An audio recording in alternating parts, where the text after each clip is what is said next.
Que nous sert de jeûner si tu ne vois pas? Ça veut dire qu'il y a des jeûnes que Dieu ne voit pas. C'est pourquoi tous ceux que vos carêmes vous faites, tu es chrétien, vos carêmes vous faites là.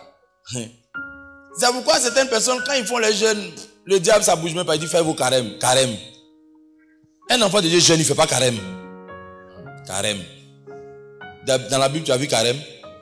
On dit jeûne. Que le jeûne là, ça mortifie ton âme. Donc il ne faut pas t'attendre à jeûner et puis ton âme, tu mortifies ton âme. Voici le jour de votre jeûne. Vous vous livrez à vos penchants. Donc un jeûne qui réussit, c'est le premier jour, c'est pourquoi il partage ça. Un jeûne qui réussit là, c'est un jeûne où pendant le moment de jeûne là, on ne se livre pas à ce à quoi on a l'habitude de se livrer. C'est pourquoi cette église, alors que nous jeûnons, il ne faut pas que tu te dises que ces jeûnes ou nos moments de jeûne sont toujours des moments de visitation. Pour ceux qui font le vrai jeûne, le jeûne est un signe. Tous ceux qui ne jeûnent pas, vous ne pouvez pas avancer. Parce que c'est un signe et c'est une preuve que vous êtes orgueilleux. Toute personne qui ne jeûne pas est une personne orgueilleuse. Pourtant, la Bible dit que Dieu résiste aux orgueilleux. Et si tu ne jeûnes pas, ça veut dire que tu dis à Dieu, moi, je peux gérer ma vie. Et c'est l'orgueil parce que toi, tu ne peux pas gérer ta vie.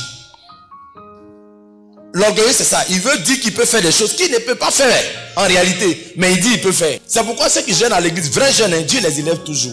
Le jour où tu jeûnes là, c'est un jour agréable à Dieu. Jésus dit dans Jean chapitre 15, sans moi, vous ne pouvez rien faire. Donc ça veut dire que tout ce qui se fait sans Dieu là, c'est rien. Quand tu jeûnes là, ça t'aide à prouver, ça te montre que tu es humble ou tu es en train d'aller vers l'humilité. Jésus était Dieu. Dieu sur la terre. Mais il est venu, il a fait 40 jours de jeûne. Parce qu'il était dans la chair. Et dans la chair là, il y a des choses qu'il ne peut pas faire. Il dit sans Dieu là, il ne peut rien faire. J'ai simulé 40 jours, 40 nuits. Que Dieu élève toutes les personnes humbles de cette église. La Bible déclare qu'il fait grâce à ceux qui sont humbles. Que Dieu nous fasse grâce durant ces 10 jours. Il y a des gens parce qu'ils jeûnent là, il n'aura pas de mauvaises nouvelles cette fin d'année. Ton jeûne là, ça va faire que ta famille va bien traverser cette fin d'année au nom de Jésus. C'est pourquoi ce n'est pas un jeûne seulement personnel. C'est un jeûne collectif, c'est un jeûne familial. Si tu as la possibilité là, c'est la bonne occasion. Chaque fois qu'on jeûne là, de faire le bien, de poser de bonnes actions. C'est très bon. Oh, je vous assure, c'est très bon. De poser de très très bonnes actions. On ne jeûne jamais sans poser des actions extraordinaires. Jamais. Oui. Jamais. Ésaïe 58 vous montre les bénéfices qu'il y a quand tu jeûnes. Il dit ta lumière va poindre. Tous ceux qui jeûnent sont toujours glorieux. Il y a toujours une lumière sur eux. Toi qui ne veux pas jeûner à cause de tes monies, c'est quand vont sortir là. Tu vas pas, à l'église là, on ne te prend pas parce que tu as botché. On ne te prend pas ça. C'est la gloire ou ta lumière qui pointe là. C'est ce qui attire les gens. La gloire de l'Éternel t'accompagnera. Cette fin d'année là, cette gloire t'accompagnera.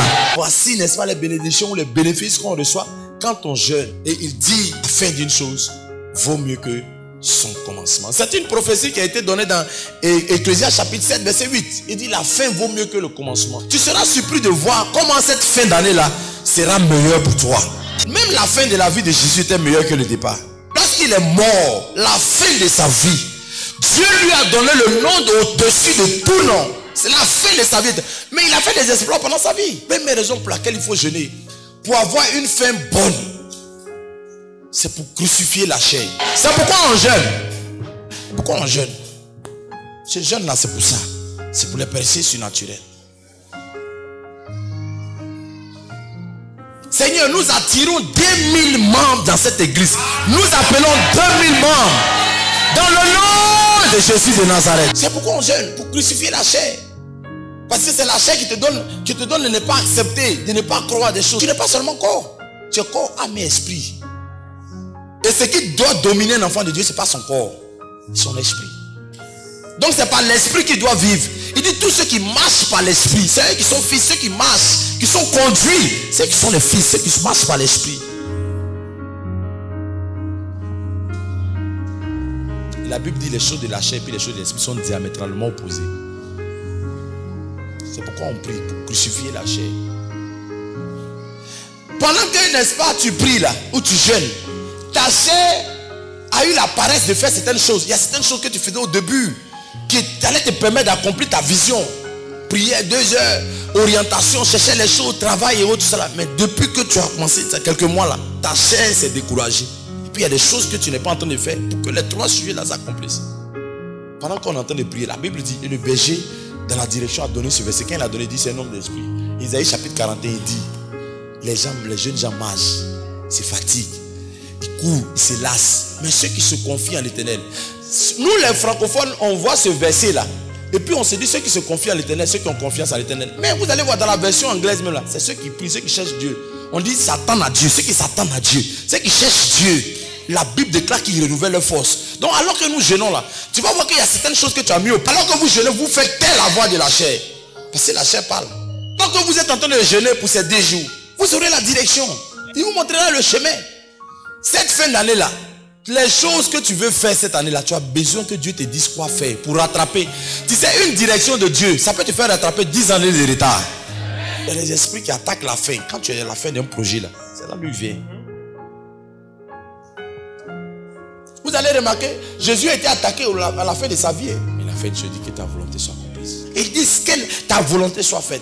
Pop, c'est fini. Ça a ouvert les cieux. La Bible dit les anges sont venus pour le fortifier pour la fin. Que le bonne nouvelle soit à tous au nom de Jésus.